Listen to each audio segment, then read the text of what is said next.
बड़े बड़े पॉडकास्ट देखने का टाइम नहीं है, कोई बात नहीं, ये चैनल को सब्सक्राइब कर लो। पॉडकास्ट की जो सबसे बेस्ट बातें होगी मेरे पॉडकास्ट की, वो इस चैनल पे मैं डालता रहूँगा शॉर्ट क्लिप्स में, ताकि आप शॉर्ट टाइम पे बहुत सारी नॉलेज गेन कर सको। Now let's start. आपने ये बात भी एकदम सही बोली, examples are the best way to teach. मैं भी हमेशा ना, अब हम नोटिस किया था मैंने भी कि हम कॉलेज में थे तो जो भी टीचर्स हमेशा सिर्फ ऐसी थियरी या फिर बहुत ज़्यादा जार्गन्स यूज़ करते उनसे बहुत बोर होता था। बट जो भी टीचर हमें एग्जाम्पल देता था, अपनी कहानियाँ बताता था, वो बहुत मज़ा आती थी। तो वो उससे कैसा अटेंशन भी बढ़ता था और सीखने भी ज़्यादा मिलता था। तो कमिंग फ्रॉम उधर ही से आते हुए कि कुछ ऐसा एग्जाम्पल आप दे सकते हो कि बच्चों को कहीं आपके अभी भी आपके साथ, आपने कभी अपने किसी क्लाइंट के साथ भी देखा है कि ऐसा कुछ हुआ, ऐसा कुछ इशू हुआ, कोई ऐसा एग्जाम्पल आपके दिमाग में आ रहा है, वेदर नेगेटिव और पॉजिटिव? जी हाँ, बिल्कुल। इनफैक्ट एक पेरेंट मेरे पास आई थी, मदर मेरे पास आई थी, जिनका बच्चा स्कूल जाना ही नहीं चाहता था और ऐसी कोई प्रॉब्लम नहीं थी। उन्होंने टीचर से भी बात की, बट शायद ऐसा कुछ हुआ होगा जहाँ पे इस बच्चे को शायद अच्छा नहीं फ़ील हुआ। अब चाहे उनके फ्रेंड्स, अभी तक हमें पता नहीं है कि एग्ज़ैक्ट इश्यू क्या थी, बट हमें बस इतना पता है कि बच्चा स्कूल ही नहीं जाना चाहता था। ओके। और काफ़ी दिन हो गए, तब उस मदर ने आके कहा कि मैं क्या कर सकती हूँ, क्योंकि मैं सब कुछ करके देख दिया, स्कूल में काउंसलर भी बैठते हैं, वहाँ पे भी लेकर गई, बट बच्चा नहीं मान रहा। तो जब मैंने बच्चे से बात की, मैंने ऑब्वियसली उन्हें थोड़ा लाइटर वे में पूछा, बात की, समझाया कि देखो बेटा, क्या करना है आपको, बड़े होकर क्या करना है। तो जब मैंने उन्हें इस तरह से क्वेश्चंस पूछे, जैसे कि आपको क्या बनना है, आपको क्या करना है, और आपके साथ अच्छा क्या हुआ है अब तक, बताइए। तो धीरे धीरे करके मैंने नोटिस किया कि अगर मैं उनको एक पॉजिटिव थॉट दे रही हूँ, तो बच्चा भी मुझे कुछ ना कुछ अच्छा पॉजिटिव दे रहा है। और मैंने उनसे एक चीज़ कही कि हो सकता है किसी भी कारण आपको डर है स्कूल में जाना, हो सकता है किसी ने आपको गलत तरीके से देखा, आप अपने आप को प्रोटेक्ट कीजिए। कैसे? आप जैसे ही घर से निकलते हैं ना, ये सोचिए कि आपके सामने एक पिलर है और आपका फेवरेट कलर कौन सा है? उन्होंने कहा मेरा फेवरेट कलर ब्लू है। I said very nice. तो आप इमेजिन कीजिए कि आपका ब्लू पिलर आपके सामने है, जो आपके आसपास है, आपको प्रोटेक्ट कर रहा है।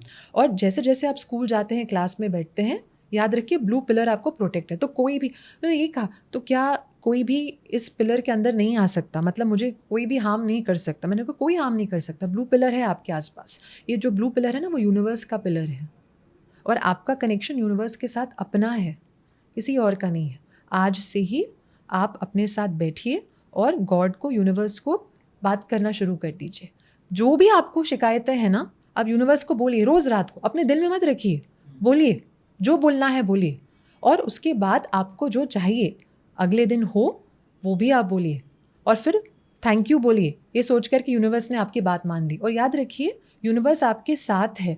बट उनका ये काउंटर क्वेश्चन था, मुझे कैसे पता कि यूनिवर्स मेरे साथ है? मैंने कहा ये सोचो कि वो ब्लू पिलर है ना, वो ब्लू पिलर यूनिवर्स है, यूनिवर्सल शक्ति है, पावर है। आफ्टर ऑल आज क्वांटम फिजिक्स ये मानते हैं कि सब कुछ एनर्जी है, तो ऐसा कुछ है ही नहीं जहाँ पे यूनिवर्सल पावर नहीं है। तो मैंने उनसे यही कहा कि आप ये सोचो कि ये पिलर आपके साथ है, और जब भी आपको डर लगे ना, बस उस पिलर को याद कर देना।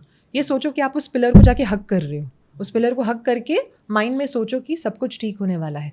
तो जब उन्होंने एक्चुअली ये सोचा कि कोई पावर है जो उनके सुन रही है और उनसे बात कर रही है और उन्हें प्रोटेक्ट कर रही है, प्लस उन्होंने जब ग्रैटिट्यूड पर प्रैक्टिस किया, जैसे कि जब भी कुछ अच्छा होता, मैंने मदर से कहा आप उनसे ये पूछो कि उनकी लाइफ में क्या क्या अच्छा हुआ है अब तक, मतलब कौन से ऐसे हॉलीडेज़ आप गए जिनको बच्चे को पसंद आया, और बच्चे के कौन से फ्रेंड्स हैं जिन्होंने उनकी मदद की है। तो आप बेसिकली उनका ध्यान पॉजिटिव चीज़ों पे रखो, ग्रैटिट्यूड पे रखो।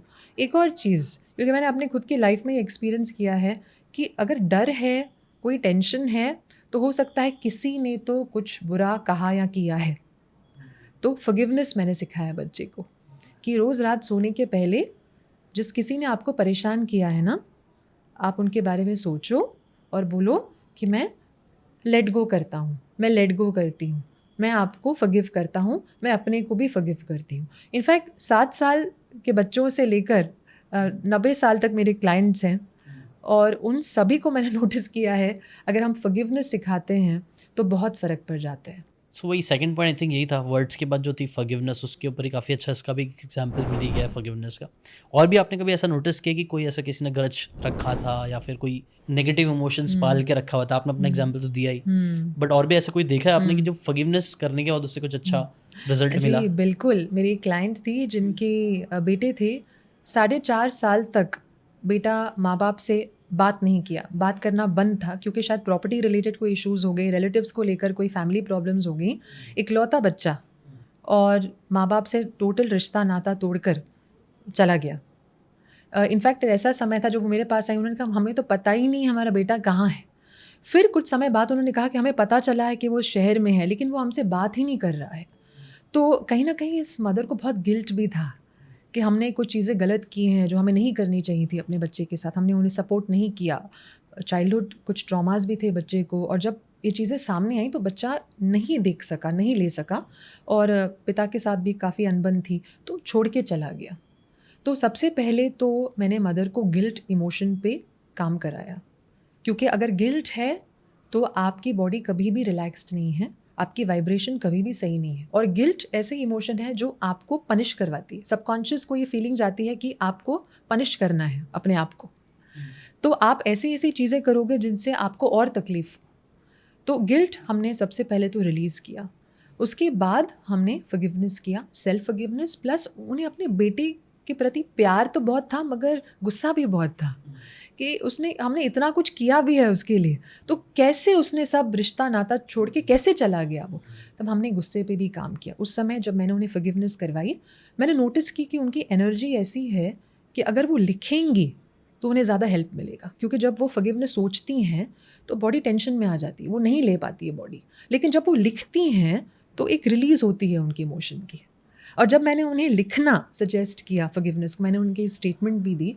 रोज़ उन्होंने इस स्टेटमेंट को लिखा, कई बार लिखा, और रात को सोने के पहले भी मैं उन्हें यही कहती कि आप सोचें अपने बेटे के बारे में और एक पॉजिटिव थॉट रखिए कि जब वो आपसे पहले बार बात करेंगे इतने समय बाद, वो आपको क्या बोलेंगे।